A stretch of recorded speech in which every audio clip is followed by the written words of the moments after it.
Good morning and welcome to KidNuz. I'm Tori. Today is Tuesday, May 9th, 2023. And we begin with graduation season upon us as thousands of students receive a diploma to mark the completion of their studies. But one person who will be handed his diploma next week actually finished his studies 80 years ago. Frederick Taylor, who is now 101, was learning about music education at Cornell College in Iowa when Japan attacked Pearl Harbor, prompting the U.S. to enter World War II. Taylor joined the Army Air Corps, and though he completed the requirements for his degree, couldn't attend the graduation ceremony due to Army training. After the war, he became a music instructor for elementary, middle, and high schools, often leading school bands at graduation ceremonies, which reminded him that he'd never been able to participate in his own. This spring, his daughter contacted Cornell College, and they were happy to make special arrangements to include Mr. Taylor in the ceremony next week. The retired music instructor tells the Washington Post he is tickled about the upcoming event, with his daughter adding, "It's the best kind of closure."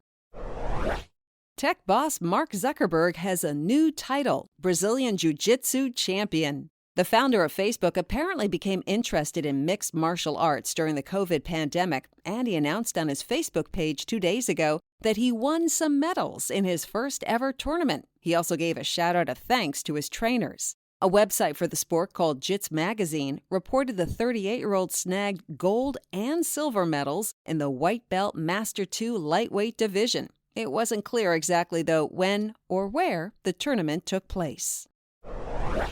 The mystery of hundreds of pounds of pasta dumped in the woods of Old Bridge, New Jersey, appears to have been solved, at least partly.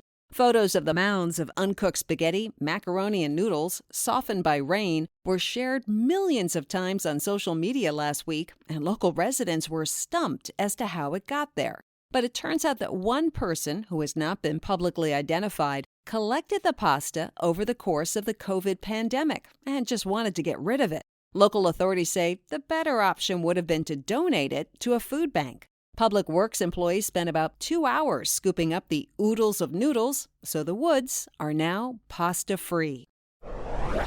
Some sad news for a D.C. area teenager turned into a way to help others in need. Emily Botnager was 17 when she learned her dad was diagnosed with cancer. She wanted to do something to help, especially for kids who were also facing health scares, like her dad. At first, she didn't know what to do. As she told CNN, she wasn't a doctor. She was just a teenager who loved to read.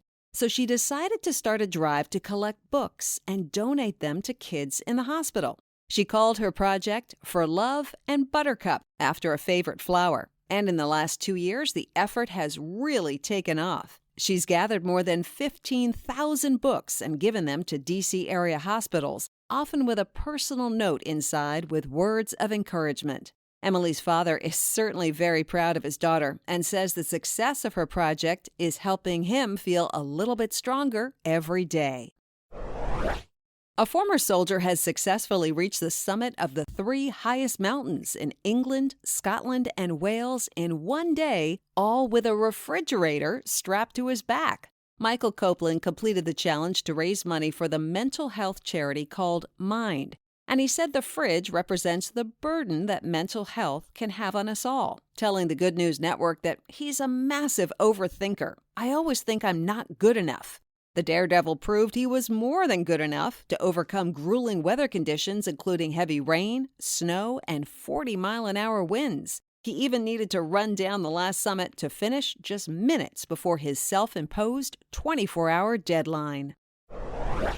That's it for KidNuz. Now, the KidNuz quiz. Frederick Taylor is getting his college diploma next week after finishing college how many years ago?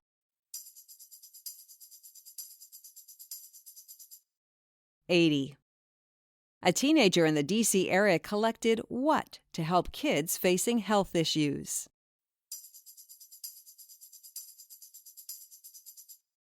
Books. A former soldier successfully climbed 3 mountains with what strapped to his back?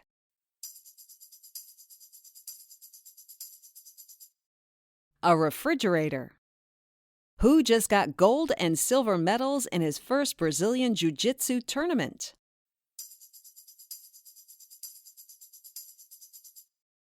Mark Zuckerberg. In our KidNuz Kicker, Brazilian Jiu-Jitsu is a famous martial art and self-defense practice that evolved from traditional jiu-jitsu taught in Japan. When Japanese master Mitsuyo moved to Brazil about 100 years ago, he introduced the sport to local martial artists who created their own style, and this form of the martial art practice has grown from there. According to the website jujitsunews.com, it's an excellent way to relieve stress, enhance fitness, and receive a full body workout. And according to my son Lawrence, who's been learning the sport for several years, BJJ can be defined as either involuntary yoga or the art of folding clothes with people still in them. Before we go, we want to give a big KidNuz shout out to some of our terrific classrooms, Mrs. Gunn and her Tigers at Tyler Run Elementary in Powell, Ohio, Mrs. Kaufmill and her Hawkeyes at Crocker Elementary in Ankeny, Iowa, and Mrs. Bradkey and her Lincoln Lynx in Plainfield, Illinois. Thanks for listening. It really helps if you rate and review us wherever you get your podcasts. We hope you tune in for more KidNuz tomorrow morning.